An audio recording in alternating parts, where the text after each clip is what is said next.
La libertad de expresión ha sido severamente amenazada en México desde hace muchos años. Desde el poder político hasta el propio crimen organizado han hecho de periodistas y medios de comunicación uno de sus principales blancos. Y de esto han dado cuenta cientos, miles de periodistas asesinados en nuestra historia reciente. Pero ¿cómo entender la democracia sin una libertad de expresión garantizada? ¿Cómo hacer que las críticas al poder y las denuncias a la impunidad no sean vistas como ofensas de personajes políticos? Es una pregunta complicada, ya que los últimos han sido años de ataques desde lo más alto de la administración contra todo tipo de prensa crítica. La lucha por la libertad de expresión es también la lucha por un México tolerante y democrático. Pero ¿cómo estamos después de un sexenio que se ha caracterizado por la marca de la intolerancia? Es por eso que hoy tengo un encuentro con Leopoldo Maldonado, director de la organización Artículo 19. Pues fíjese que hoy estoy como en casa. No había venido a estas oficinas, pero mi vida periodística durante muchos años estuvo muy cercana a Artículo 19 y hoy me da mucho gusto que nos reciba aquí Leopoldo Maldonado, quien es el presidente regional de Artículo 19. Esto quiere decir que es el encargado de Artículo 19 para México y Centroamérica. ¿Es correcto, Leopoldo? Así es, director regional de Artículo 19, México y Centroamérica. Ya llevamos 15 años por acá dando la lucha. Pues Leopoldo, muchas gracias por abrirnos las puertas de Artículo 19 hoy para hablar de algo que es como un secreto a voces, pero que no hemos podido entender claramente. A ver, vamos a empezar por lo obvio, y lo obvio está por terminar un sexenio más. Estamos a días de que Andrés Manuel López Obrador deje el poder, formalmente deje la presidencia, y con esto se inaugura, como cada 6 años, nuevas expectativas, nuevas esperanzas, nuevos escenarios. Pero echemos la vista atrás, Leopoldo. En términos generales, ¿cómo lo perciben desde Artículo 19? El avance, retroceso, ¿cómo vamos en materia de libertad de expresión en nuestro país? Vamos a empezar a hablar de estos 6 años. ¿Cómo lo han percibido, Leopoldo? Sí, pues muchas gracias, Carlos, y bienvenido aquí a tu espacio, a nuestras oficinas. Pues mira, ha sido muy complejo porque cerramos el sexenio de Enrique Peña Nieto diciendo que había autocensura como una medida de protección que estaban asumiendo las y los periodistas en diversas partes del país. Y que eso conlleva pues, a que no haya un flujo robusto y desinhibido de información, ¿no? Y eso perjudica a la sociedad. Y entonces empieza el sexenio de López Obrador con muchas promesas en materia de derechos humanos. Sí. Y particularmente en el tema de libertad de expresión, en que se iban a garantizar las condiciones mínimas de seguridad y de digamos, de protección a la vida y a la integridad de las y los periodistas en México, que se iban a mejorar las instituciones, en concreto el mecanismo de protección, que no iba a haber impunidad, y nada de eso se cumplió. Fue un rotundo fracaso. No solo no disminuyó la violencia contra la prensa, sino que aumenta en un 62% respecto al sexenio anterior. A ver, vamos a hacer pausa ahí. 62% ustedes han documentado que ha aumentado la violencia contra la prensa con respecto a uno de los sexenios que creímos que era de lo peor que nos había pasado en libertad de expresión, que era Peña Nieto. Así es. O sea, veníamos mal y estamos peor. Sí, sin duda. Y es una espiral ascendente de violencia. Es decir, el tema es que la violencia no empezó con el gobierno de López Obrador, no, para nada estamos diciendo eso, pero no se frenó. Sí. Y se aumentó significativamente respecto al gobierno anterior. Y además en este sentido sí tenemos claro que a los elementos que ya teníamos en los anteriores gobiernos, las amenazas de políticos, de grupos de crimen organizado, el asesinato de periodistas que coloca al país como el más peligroso sin una guerra ahorita formalmente. Hablamos de eso porque no, cuando esas cifras se dan, ¿no? México es el país más peligroso para ejercer periodismo y uno piensa en Medio Oriente y África. Claro, pero claro. Hablemos de eso más adelante. Hablaremos más adelante, pero Es decir, los mecanismos de censura directa e indirecta o sutil, ¿no? El control de la publicidad gubernamental, una serie de formas diversas para mantener a raya, digamos, a los periodistas y no rendir cuentas ante la sociedad a través de la libertad de prensa, pues sumamos, en este caso, un discurso hostil y virulento desde la tribuna pública.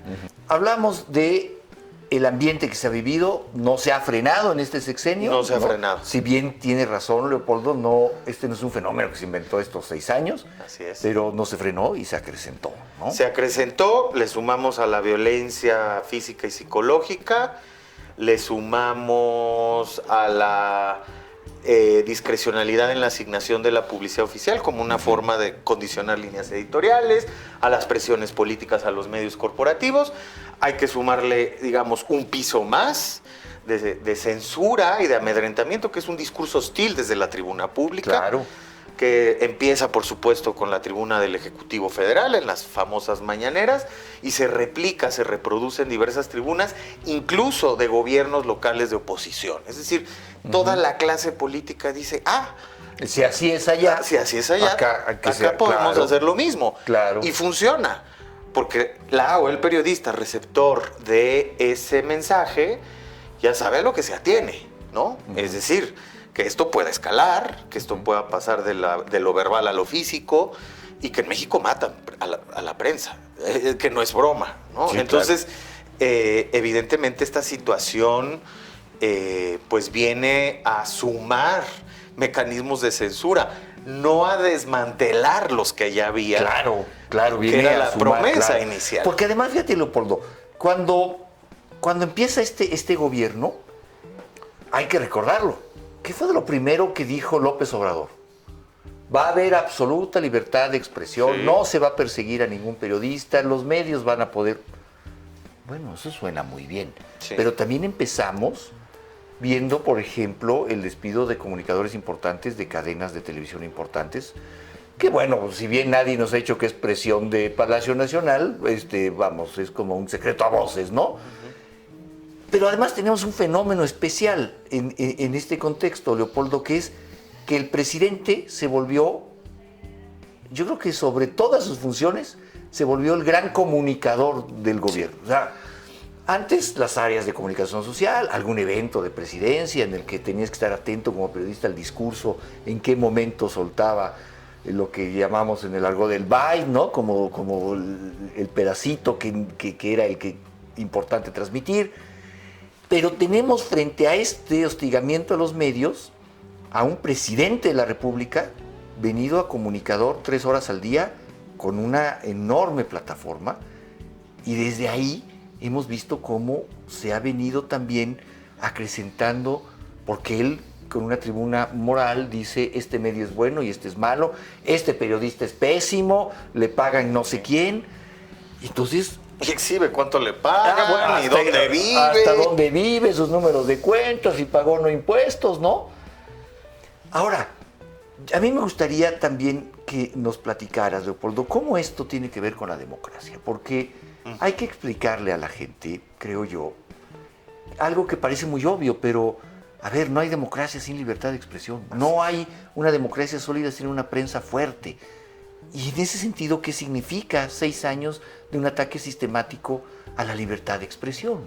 Sí, Carlos, ahora que tocas este mecanismo muy ágil y muy exitoso, bueno, a la vista de los resultados electorales y de la supermayoría que logra el oficialismo en las recientes elecciones, pues funcionó para lo que estaba pensado. Sí, para lo que lo diseñaron, sin duda. El presidente acapara la agenda mediática, hace una labor de gatekeeper, ¿no? De portero, digamos, de la información que se dice y no se dice desde la Administración Pública Federal.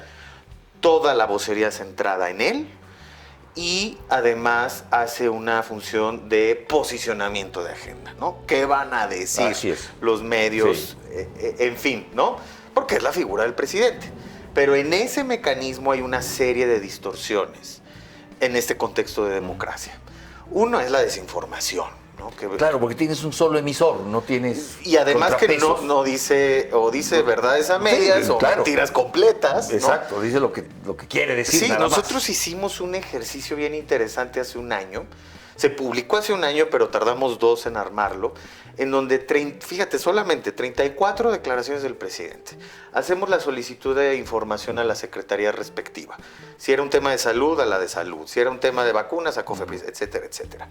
Seguridad, etcétera. Diferentes temas que atañen al interés público y a la sociedad.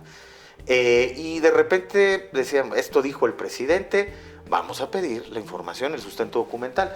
Bueno, en 86% de los casos no pudieron dárnoslo.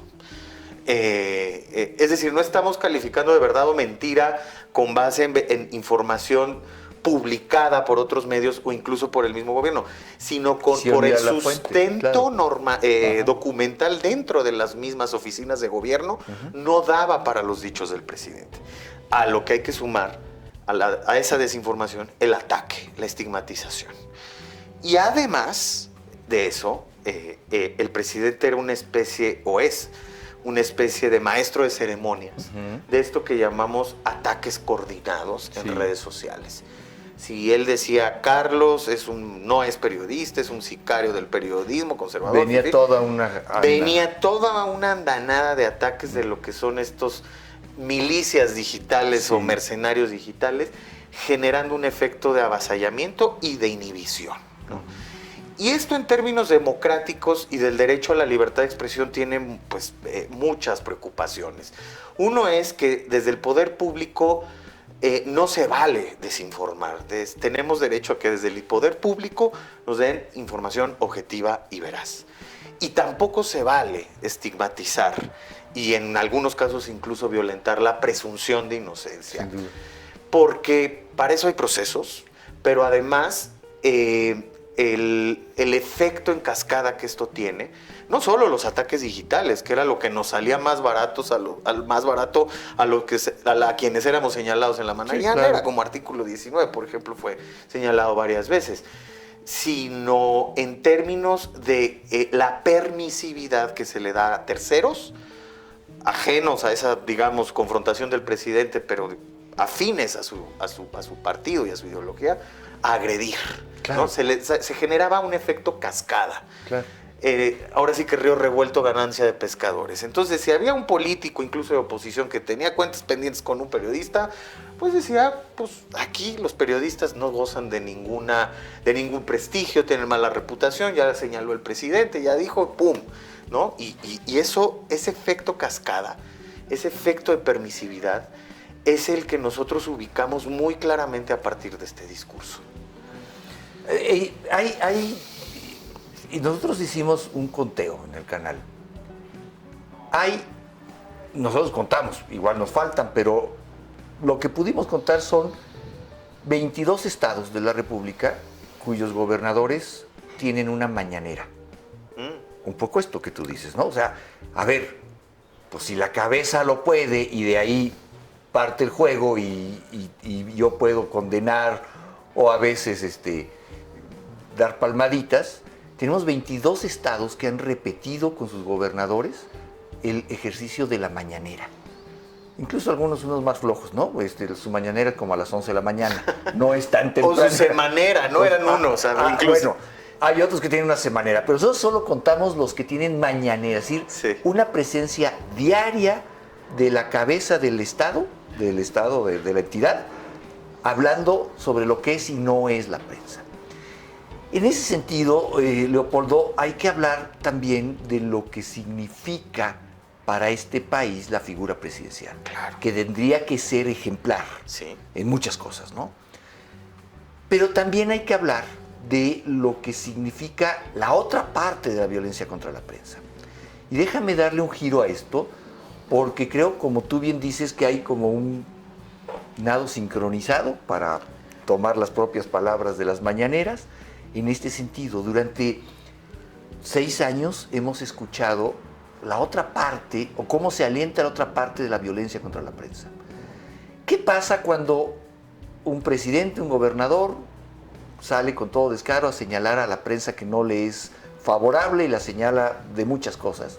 pero por otro lado se alienta el discurso de abrazos y no balazos. Porque con Peña Nieto, regresando un poco al sexenio pasado, vimos mucho este tema de el crimen organizado atentando contra la prensa, ¿no? Un poco el gobierno queriendo contener el mensaje, queriendo hacer algo al respecto. Pero esa frontera, tengo la impresión, ayúdame a entenderlo, Leopoldo, que se borró. Que como que no hubo esa contención al crimen organizado. Pues es un poco, si te prometo que no va a haber balazos y va a haber abrazos, pero además te digo, aquel me cae muy gordo y este medio me cae muy gordo. Vimos, por ejemplo, estoy recordando temas como Guerrero, en el que medios en Guerrero, no solo los periodistas en lo particular, sino el medio, de repente era atacado por el crimen organizado, pero coincidía con que poco antes había sido señalado por la gobernadora o por el presidente de la República. ¿Qué pasó con esa frontera entre señalamiento público y crimen organizado? Mira, yo creo que aquí hay un elemento bien interesante que tocas, que es cómo los gobiernos, lo digo en plural porque también el de Peña Nieto así lo hizo, fueron construyendo una narrativa alrededor de la violencia contra la prensa y de la violencia en general, ¿no? Primero, el fracaso estrepitoso en materia de seguridad que seguimos padeciendo de 15 años para acá, con el tema de la militarización y todo lo que esto ha provocado desde Calderón, ¿no? Y digamos, las cantidades inaceptables de asesinatos que hay en el país. Haciendo el acercamiento al tema de la prensa, no es ajena a este contexto de violencia, ¿no? Pero con esto no queremos sobresimplificar, como lo hace muchas veces el discurso oficial, que es básicamente un daño colateral. Bueno, pues es que también matan taxistas y matan no sé qué, ¿no? Entonces es claro, pero aquí hay una intención específica. Van sobre un periodista porque lo quieren callar. Sí. Y porque quieren mandar un mensaje al resto del gremio. Claro. Es decir, cuando matan a un periodista o lo asesinan en una comunidad, en una región particular, se acabó esa cobertura, pero además los periodistas se callan, ya saben contra quién no pueden hablar y de qué no pueden hablar, ¿no? Tiene un efecto en cadena. Ese es un primer elemento, es efectivamente se alimenta de la violencia que vive el país, pero tiene un objetivo particular en este caso, que es callar a la prensa y tener un efecto inhibitorio para el resto del gremio. Y luego, por otro lado, pues tenemos toda una narrativa que pretende dividir artificialmente la violencia del crimen organizado de la violencia de los políticos o de los funcionarios públicos. Como tú bien sabes y sabe el público, pues esas fronteras en la realidad son muy borrosas, sobre todo a nivel local. Pero además aquí hay un dato importantísimo. De 13 años para acá lo que hemos ubicado es que el 50% de las agresiones son cometidas por servidores públicos. No necesariamente las más violentas. En cantidad, quienes más cometen agresiones, amenazas, lesiones, etcétera, un largo etcétera, son servidores públicos, sobre todo a nivel estatal y municipal. Las más violentas sí son cometidas materialmente o ejecutadas materialmente por el crimen organizado. El problema ahí, en esas más graves, en las desapariciones y asesinatos de periodistas, es que la autoría intelectual no se sabe muy bien si viene del político o del jefe de plaza o de los dos. Ay, sí. ¿No? Porque... O a veces el jefe de plaza queriendo hacerle el favor al... Exactamente, porque si tú te fijas en la cobertura de la víctima fatal, pues es cobertura de política. Ajá. O de temas de corrupción. Entonces, de pronto no checa, pues, ¿no?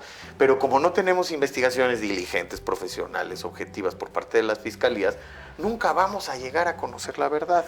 Y lo que sí conocemos es una especie de contención o control de daños que hacen las oficinas de comunicación social en los gobiernos estatales o en las fiscalías estatales diciendo...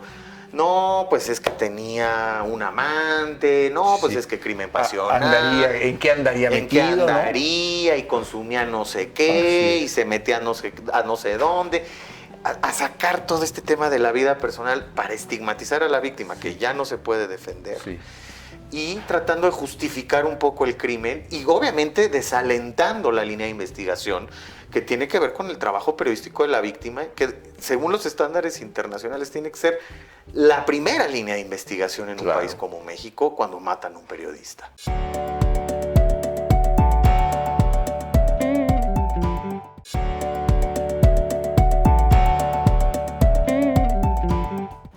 Pero a ver, Leopoldo, hablemos del otro componente que tampoco lo vi en estos 6 años, y hay que ser muy claros, ¿no? A ver, y para eso vengo aquí contigo hoy, Artículo 19, para que me enseñes, para que vaya yo entendiendo mejor el tema.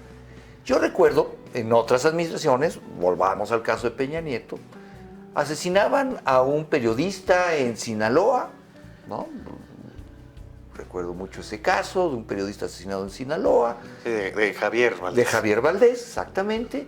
¿Y qué sucedía? Inmediatamente en Ciudad de México, por supuesto en Sinaloa y en muchos otros lados, pero en Ciudad de México, manifestaciones de grupos sociales fuera de la casa de la representación de gobierno. O sea, había una sociedad que se indignaba o grupos que se indignaban y salían a la calle. Y decían, esto no puede ser. Yo recuerdo cuando a Carmen Aristegui un día le anunciaron que salía de MBS. Bueno, se armó un desastre, se acusó de censura, dio una conferencia de prensa, acuerdo, en el Museo de Memoria y Tolerancia, que al final no se pudo dar la primera vez porque se iba a romper la puerta de tanta gente, no medios, gente que iba a mostrarle su solidaridad, que por cierto hoy Carmen Aristegui también está denostada por el poder, ¿no? Cómo cambian las cosas, pero a lo que voy es, yo veía grupos sociales que reaccionaban ante esto y se indignaban y ponían velas en edificios públicos para manifestar este desagrado o esta inconformidad. Oye, pero no vi esa sociedad estos 6 años. Vi organizaciones como Artículo 19, vi ONGs, pero no vi a esta sociedad indignada por el tema de la falta de libertad de expresión, que tiene que ver, creo yo, también un poco con la brutal aceptación de la popularidad de López Obrador. Pero no vi esa indignación que sí vi en otras administraciones, una indignación social, que aunque no fuera manifiesta en una manifestación de ir a poner una vela o hacer una velada, sí recuerdo pues, que te comentaban en las comidas familiares, los amigos, oye, qué bárbaro lo que sucedió con este periodista. Sí, sí. Pero tengo que decírtelo, Leopoldo, no lo siento. No siento que esto llegue a ser un tema de la sociedad y no solo sea un tema de los periodistas, de los que ejercemos el periodismo, de organizaciones como Artículo 19, que hacen un trabajo en todo el mundo de esto. ¿Qué pasa? ¿Cómo lo percibes? Mira, yo creo que sí, efectivamente se movilizaba mucha gente. Yo creo que tiene que ver también con la simpatía con cada gobierno, ¿no? O sea, había un hartazgo brutal del gobierno de Enrique Peña Nieto, el más impopular que ha habido en los últimos tiempos, y eso creo que también trajo como consecuencia. Era un resorte de indignación social por cualquier causa, lo cual era bueno y nos hablaba pues de una sociedad movilizada, echada para adelante en una lógica de defensa de derechos. Pero creo que justo cuando hablamos del éxito de la estrategia de comunicación del presidente es que logró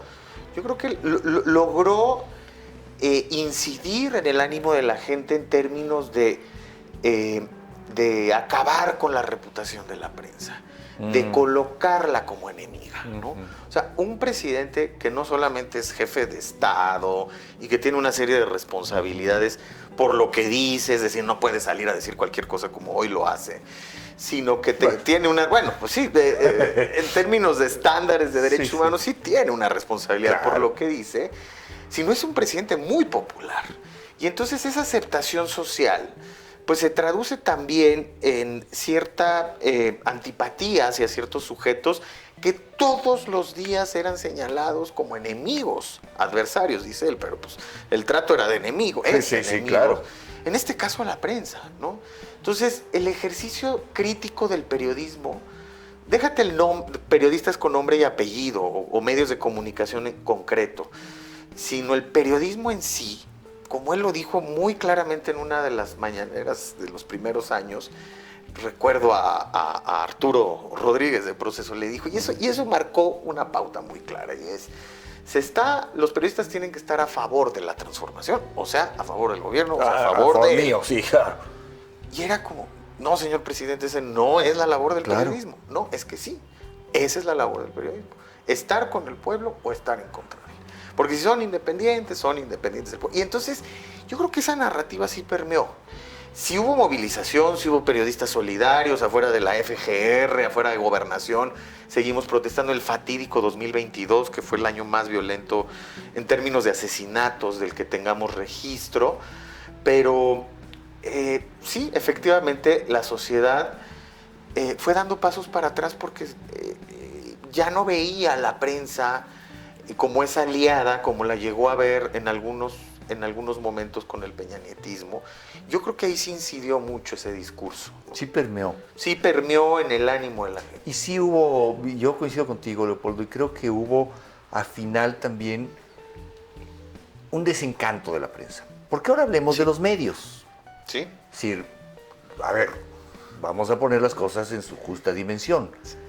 Creo que también nos falta mucho en materia de medios en México, de fortalecimiento de medios, de fortalecimiento de la labor periodística al interior de los medios, del rigor periodístico, de muchas cosas. Es decir, tampoco hemos logrado, creo yo, en términos generales, los hay mejores y otros, ¿no? Y hay grandes periodistas, pero hablemos de medios. Creo que México, te lo digo honestamente, Leopoldo, los medios mexicanos le quedan a deber a la sociedad. Sí. ¿Cómo lo ves? ¿Cómo vamos a transitar ese camino?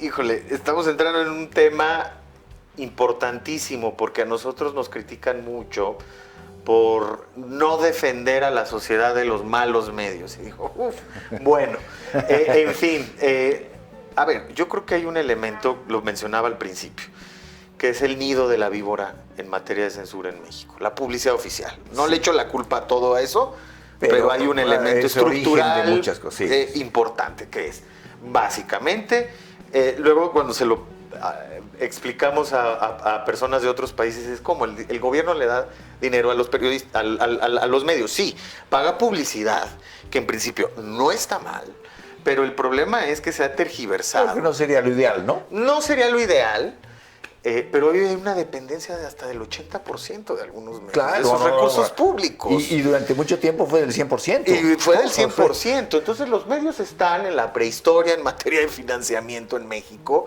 porque ya no solo no hay anunciantes privados, o sea, ya eso... Ya se pasó la ola de poder buscar anunciantes privados, sino que ya les comió el pastel Google y Meta y todos estos, y ahora van a tener que buscar nuevas formas de financiamiento, pero siguen en los 40, 50, 60 recibiendo dinero del gobierno, o sea, en esa época, pues, ¿no? Claro. Como en esa lógica. Entonces, los medios atrevidos...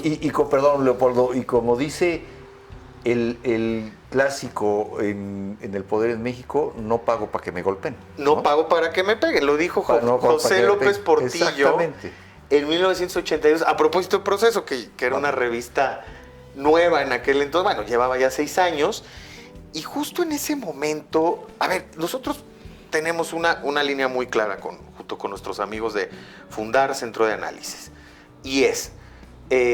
vamos a propugnar porque se regule la publicidad oficial. Ganamos juicios en la Corte Mexicana, la Suprema Corte. La Corte ordenó, por cierto, el primer proyecto que ordenó a una legislatura regular la publicidad oficial lo hizo el ministro Saldívar. No en el amparo que presentamos nosotros. Sí, mira cómo da vueltas la vida. Cómo da vueltas la vida. Lo cumplieron. Formalmente emitieron una ley que terminó bautizándose como la ley Chayote, porque lo único que hizo fue legalizar las malas prácticas. Entonces dijimos, vamos por otro amparo. Pues la Corte le volvió a decir, sí, ya está la ley, pero regula bien. Bueno, eso fue en 2021. Hoy es día que la legislatura, que el Congreso de la Unión, ya vamos a cambiar de legislatura. En unos días, sí. No está está desacatando una resolución de la Suprema Corte. Cosa que no es rara, pero que es preocupante, pues, en una lógica en donde también no solo está en juego el Estado de Derecho, sino la relación perversa que se ha mantenido entre los medios de comunicación mexicanos, la mayoría, no digo todos, y la clase política, sobre todo a todos los niveles, federal, estatal y municipal. Este gobierno prometió que iba a haber criterios claros de asignación, no los hubo. Prometió que iba a disminuir la publicidad oficial, el presupuesto. Sí lo hizo. Ejerció una cuarta parte o menos, una quinta parte de lo que ejerció Peña Nieto, que fue un despilfarro de dinero a los medios. Pero lo siguió asignando de manera discrecional. con la lógica de no pago para que me peguen. 10 medios se llevaron el 50% del pastel y 700 restantes se llevaron la otra mitad, lo fragmentaron. Y estos 10 medios, pues bueno, no se hace falta ser un genio para entender que no eran muy críticos con el gobierno. Claro. Entonces, esa es una lógica perversa. Y la otra es el modelo comercial que ya comentábamos. Esa dependencia del dinero público, el no hablarle a las audiencias, sino seguirle hablando al poder. Así es. Como tu principal patrocinador. Entonces es bueno, vas a tener que las audiencias paguen por contenidos, pero dales contenidos de calidad a las audiencias, ¿no? Que ese es el gran reto. Fíjate, te platico, Leopoldo, que en el noreste de la República hay una cadena de televisión que incluso ha llegado a tal perversidad que esta cadena de televisión es muy crítica de la gobernadora, muy crítica, y no acepta publicidad del gobierno del estado. No quieren tener publicidad, busca patrocinadores privados, ¿no? Uh-huh. ¿Y qué crees? Hay ya todo un mecanismo.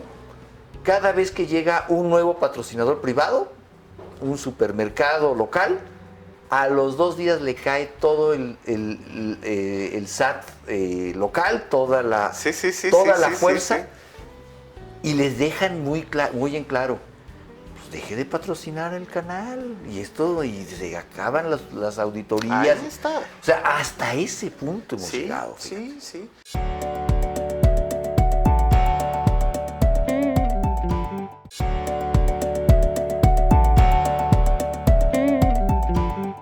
Es una relación muy autoritaria es estos anclajes autoritarios que incluso en la transición democrática, que bueno, pues ya estamos cantando un requiem por la democracia en México, pero en ese periodo de la transición democrática, pues no se logró zafar, ¿no? Ningún gobierno, ni el PAN, ni el PRI cuando regresó en el 2012, ni la izquierda cuando gana en el 2018, por primera vez quitó ese anclaje autoritario que era el no pago para que me peguen, estos controles a los anunciantes privados en medios incómodos, es decir, todos estos mecanismos. Y otra, lo que sabemos también, medios que nacen, crecen, se desarrollan y mueren en un gobierno. Sí, claro, claro. Que los fundan los amigos políticos o empresarios del gobernante. Multimillonarios, ¿no? Se hacen multimillonarios, de dinero. Se acabó el gobierno, se acaba el medio.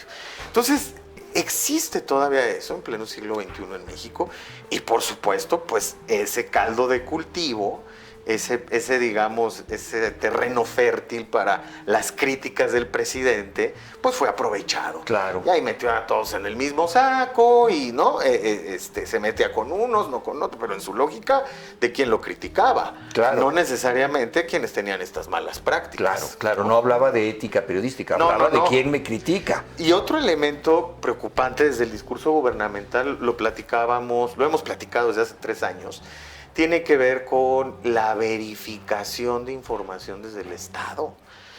Eso fue criticado por la Comisión Interamericana de Derechos Humanos. Yo estuve junto con otros compañeros de organizaciones civiles en una audiencia con la Comisión Interamericana de Derechos Humanos el día después que se lanzó el primer ¿Quién es quién en las mentiras de la semana de la conferencia matutina? La comisión les dijo, es que no puedes estar haciendo esto. El Estado mexicano, ningún gobierno de ninguna parte del mundo puede arrogarse la facultad de verificar noticias. Imagínate el Estado como rasero. Ni siquiera las verificaba, pues era a nivel de chisme, ¿no? Era...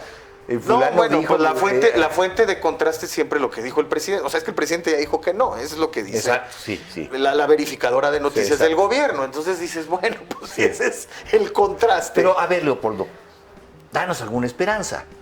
Así están las cosas, pero hay un camino para que los medios en México, para que el poder político en México, y ahorita hablamos del otro factor que nos falta para la construcción de una opinión pública crítica también, madure, porque puesto de esta forma, pues no veo la salida. Sí. Los medios no han logrado convencer a los anunciantes, o los anunciantes no han tenido el valor de meterle a los medios, que también ese es otro tema.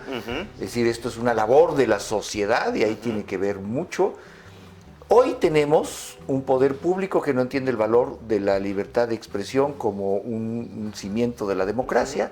Tenemos medios que los veo arrinconados en lo político, en lo económico, en la crítica, y veo una opinión pública en conjunto que le dejó de interesar el tema.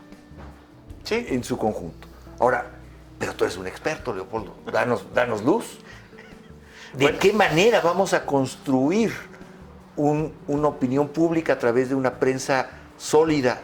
¿Qué camino tenemos para revertir esto?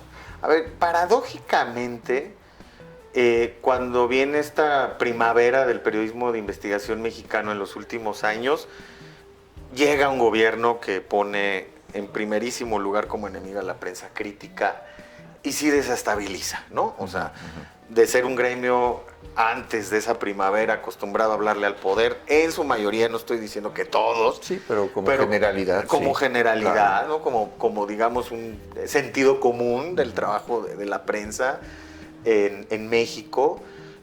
Finalmente llega, patea el tablero cuando tuvimos grandes investigaciones durante el gobierno de Peña Nieto, Odebrecht, la Casa Blanca, los casos de Ayotzinapa, la masacre de Apatzinca, bueno, un sinfín. Sí. La estafa maestra, corrupción, violaciones graves a derechos humanos, que yo creo que son los temas que más movilizan a la sociedad y más le preocupan. Y ahora tenemos, sí, el reto de ganarse esas audiencias que están apáticas, porque sí logró permear un discurso de estigmatización y de generalización burda de las malas prácticas periodísticas. Entonces yo creo que va a seguir el periodismo independiente, va a seguir dando una lucha sin condiciones sumamente adversas, mucho más adversas que antes. Pero yo he escuchado de gente que está apostando, medios corporativos o medios tradicionales, como se les dice, o como convencionales, que también ya le están apostando un poco más a las unidades de investigación. Ahí va, ¿no? Ahí va, ya digamos, esa es una buena premisa, es hablarle a las audiencias, ¿no? Sí, claro. Dejar de hablarle al poder. Dejarle hablarle al poder. Eso solo va a ser posible si las audiencias pagan el medio. Sí. Como sucede en otros lugares del mundo. Exacto. Mediante la compra del periódico, mediante la compra de publicidad a través del medio, ¿no? Sí. Pero las bueno, suscripciones, sí, ¿no? O sea, y yo creo que también viene por ahí otro elemento que es que con todo y que hay mucha propaganda y mucha cosa media rara entre prensa militante y tal, al final la sociedad sabe y la gente está aprendiendo, como audiencias estamos aprendiendo a quitar toda esa maraña y decir, esto es el buen periodismo, ¿no? Entonces es un periodo largo, es un aprendizaje, venimos de una cultura profundamente autoritaria, donde no se cuestionaba el poder ni del papá, ni del presidente, ni de, no, es una cultura muy vertical, estamos aprendiendo y yo creo que eso va a prevalecer, no en el corto plazo, pero sí en un mediano largo plazo, aprender como audiencias a entender el buen periodismo y decir, no estoy de acuerdo con lo que dices, no reafirma mis creencias, pero es información valiosa porque está verificada de tal manera. Entonces yo creo que eso es bueno. Y dentro de lo malo, que es este discurso estigmatizante, yo creo que sí genera una autorreflexión, una autocrítica en los medios. Todavía falta una más profunda, pero sí llegar a decir... Pero sí notas que hay una... De cierto sector, sí. Hay unos que dicen, pues bueno, nos alineamos a los nuevos tiempos y tan, ¿no? Como siempre lo hemos hecho. Pero hay otros que dicen, a ver, tenemos que repensarnos, ¿no? Con autocrítica, ¿qué es lo que hemos estado haciendo? Te repito, hay medios corporativos que se están abriendo a las discusiones. Antes, Artículo 19 le daban un portazo en la cara, que porque éramos muy radicales y muy confrontativos. Ahora estamos, digamos, abriendo esas oportunidades con medios que se están haciendo cargo incluso de la seguridad de sus periodistas, de los procesos legales que están enfrentando por juicios de daño moral, etcétera, la persecución política. Entonces, poco a poco ahí va, ¿no? Pero está siendo perdón la analogía, pero un parto muy doloroso. Muy doloroso. Para los propios medios y para la propia sociedad, darse cuenta también de que pues no se trata de escuchar al que reafirme mis creencias, sino al que me va diciendo la verdad con evidencia, ¿no? Ahora, el panorama, pues podemos ser muy optimistas, pero no está fácil. No está nada fácil. Hablabas de periodismo de investigación. Creo que se ha dado un fenómeno, ¿cómo lo ves, Leopoldo? Porque empezamos a tener nuevos emisores de periodismo serio, de periodismo de investigación, que no son necesariamente los medios, que se manifiestan a través de los medios. Estoy pensando, por ejemplo, en investigaciones de Mexicanos contra la Corrupción, de estos think tanks, ¿no? De estos grupos que tienen alianzas con medios y de repente dicen, a ver, esta investigación la hago yo, la terminamos juntos y la publicamos en tu medio, ¿no? Sí. Esto me parece que puede ser una salida, pero nos cierran otras puertas. Por ejemplo, el Instituto de Acceso a la Información. Sí. Bueno, ese parece que tiene los días contados, pero no sé si cuando termine esta entrevista todavía exista. Será cuestión de, minutos, ¿no? Por ahí vamos, ¿no? Me río para no llorar. No, nosotros también platicamos en su momento, hicimos una entrevista con el... No es consejero, es el presidente. El presidente del INAI, que tiene también ahí, y también decía, es que estamos viviendo segundos de esto, ¿no? Tenemos que dar esa batalla. Sí. Pero te platico esto porque Artículo 19 es también un emisor de opinión pública. Sí. Lo es fundamentalmente, no solo de señalar los abusos, sino de concientizar en torno a la situación que hay con respecto a la libertad de expresión en nuestro país. ¿Tú cómo ves, Leopoldo, esta nueva forma de conformación de think tanks como Mexicanos contra la Corrupción, México Evalúa, en fin, hay muchos muy valiosos, ¿no? El IMCO, no sé, hay muchos que han logrado una alianza con periodistas y con medios. ¿Este es un camino? Ese es otra de las focos de esperanza, ¿no? Que cada vez más se logran alianzas entre diversos actores que antes no se hablaban, ¿no? Think tanks, pero también activistas y defensores de derechos humanos, defensoras con periodistas, y estamos haciendo estas coaliciones, ¿no? Por ejemplo, también nosotros en las investigaciones sobre Pegasus, ¿no? El uso del software espía contra periodistas precisamente y activistas, fue una amplia alianza de medios con organizaciones, ¿no? Claro. Y todos desde su área de expertise, los de Canadá, el Citizen Lab que hizo los análisis forenses, nosotros la investigación acá, R3D por allá, SocialTIC por acá, Aristegui Noticias, Animal Político, ¿no? Proceso. Es decir, estas alianzas son cada vez más comunes y más necesarias, ¿no? Y a veces se da entre puros grupos o proyectos periodísticos independientes, que es esto que se llama ahora periodismo colaborativo. Y ya no es solo en una región, ya no es solo en un país, ya hay un periodismo transnacional, ¿no? Ahora los premios que están ganando, por ejemplo, en Narcofiles, que es una investigación, los Panama Papers antes, cada vez hay más este entendimiento del periodismo más solidario, ¿no? De que son mis fuentes y no te voy a pasar. Porque tanto el trabajo periodístico duro como la protección frente a las posibles represalias requiere del esfuerzo de todos. Entonces yo creo que eso se ha aprendido también después de muchas amargas experiencias, pero se ha ido aprendiendo y también ha sido una vía de salida de investigaciones muy interesantes que vienen a simbrar pues el statu quo y que van a seguir sin gustarle al poder. Lo que yo creo que tenemos que aprender es que nunca vamos a ser cómodos para el poder, ni desde la defensa de derechos humanos, ni desde el trabajo periodístico, nunca. Bueno, y no nos toca ser cómodos. No es el papel. No, dirían en Estados Unidos, pues somos los watchdogs. Bueno, pues sí, ¿no? O sea, ahí estamos observando y nuestra labor es otra y mantener ese ojo es muy importante. Leopoldo, increíblemente se nos acaba el tiempo, ¿no? Pero no quiero terminar esto sin entrar a la otra parte de la labor que tienes como responsabilidad y que todo este equipo tiene aquí desde la sede en México. Hablemos un poco de Centroamérica, porque pues, tampoco deben estar muy fáciles ahí las cosas. Pienso en Nicaragua, pienso, ¿no? Bueno, ahí estamos hablando prácticamente de una dictadura. Sí. ¿Cómo está en términos generales la libertad de expresión en Centroamérica? Ya lo decías, Nicaragua, pues hay un desplazamiento de alrededor de 300 periodistas en el exilio.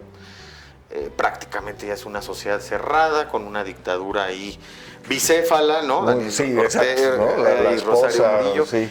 Viene ahora este populismo 2.0 del dictador más cool del mundo, Nayib Bukele en El Salvador, que también ha generado todo un ambiente hostil en contra de la prensa. En Guatemala, fíjate, llega Arévalo, pero no tiene el control de las instituciones de justicia. En principio está bien la independencia judicial y tal, pero el control lo tienen élites corruptas que lo están utilizando incluso contra el propio presidente. Sí, así es. Y que siguen persiguiendo a la prensa desde la Fiscalía y el Poder Judicial guatemalteco. Y en Honduras también es muy parecido a México en términos de la estigmatización y el ataque permanente a la prensa y las agresiones a periodistas en el interior de Honduras, pues en las zonas más alejadas de la capital. Entonces, no es un panorama halagüeño, y viéndolo en perspectiva regional, incluyendo ya Sudamérica, hay muchos elementos en común: discurso estigmatizante, milicias digitales, desinformación, persecución judicial. México destaca desafortunadamente por los asesinatos, pero también está Honduras, y en el Caribe está Haití, pero en Haití pues prácticamente no hay Estado, ¿no? Tenemos el acoso permanente al financiamiento, el cierre de los financiamientos, es decir, los medios que ya no tienen anunciantes, que ya no reciben dinero del gobierno, que no tienen suscripciones y buscan donativos de agencias internacionales, también inmediatamente son cortadas. Estamos viendo en México brutalmente. Totalmente, o sea, es un cierre, ¿no? Adoptando el modelo de Putin, de la ley de agentes extranjeros, y entonces estas agencias no pueden financiar. En fin, hay una serie de cuestiones, incluso en un espectro ideológico distinto entre gobiernos, pero hay una serie de prácticas en común en la región que son muy, muy preocupantes, y parece que se están aprendiendo unos de parece otros. Que esto se contamina muy rápido. Sí. No tiene que ver con izquierda y derecha, No. porque tú lo dices, Leopoldo, no sé si estos populismos, ¿no? No sé si todos encajan en el populismo, pero el populismo no es de izquierda ni de derecha. Pues tenemos a Donald Trump en Estados Unidos también con un tema sobre la prensa, ¿no? Ahora vemos que cuando se trata de hacer un debate, la pelea es en qué cadena lo hacemos, porque unos son mis amigos y otros no. Exacto. Entonces tampoco es, o sea, en términos generales, para ya terminar, Leopoldo, el tema de la libertad de expresión en el mundo entero es algo que hay que conservar y que hay que cuidar, porque yo quiero insistir, no, por supuesto no es una idea mía, es una idea de la ciencia política en conjunto, no hay democracia sin prensa libre, y hay que preservarla. E incluso, Carlos, hoy se está discutiendo otra vez si democracia con adjetivos o sin adjetivos.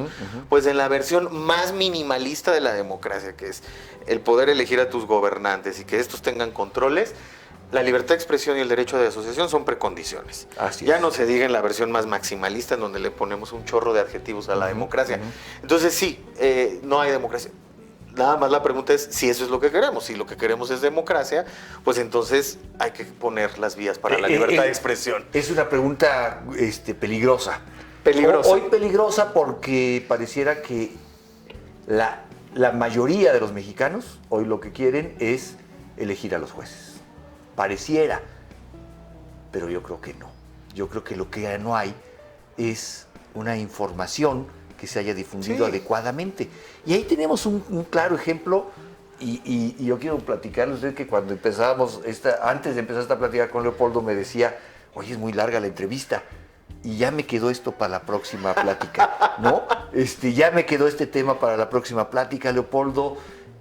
¿Cómo esta relación entre falta de información, que es una forma de manipulación, y cambios en la estructura del Estado, como lo que estamos viendo hoy en el Poder Judicial, ¿no? Yo no sé si con una prensa mucho más activa, mucho más libre, tuviéramos hoy este debate. Creo que no lo tendríamos. Tal vez no. Pero bueno, no lo sabemos. Hoy lo tenemos, Leopoldo. He disfrutado mucho estos minutos. Igualmente, Carlos. Te agradezco mucho que nos hayas recibido aquí y espero pronto poder volver a platicar contigo. Claro que sí, a la orden. Muchas gracias. Termina así mi encuentro con Leopoldo Maldonado. Me quedo con la profunda convicción de que la lucha por la libertad de expresión es irrenunciable, de que sin prensa libre nunca conquistaremos la plena democracia. Me quedo también con el dolor de tantos compañeros silenciados a lo largo de estos años y los miles de intentos por acabar con las voces críticas. Estoy seguro de que los que amamos el periodismo como forma de fortalecer a nuestro país, sabemos que la lucha es todavía larga y peligrosa. Por eso, estoy seguro que la vida me tiene preparados otros encuentros.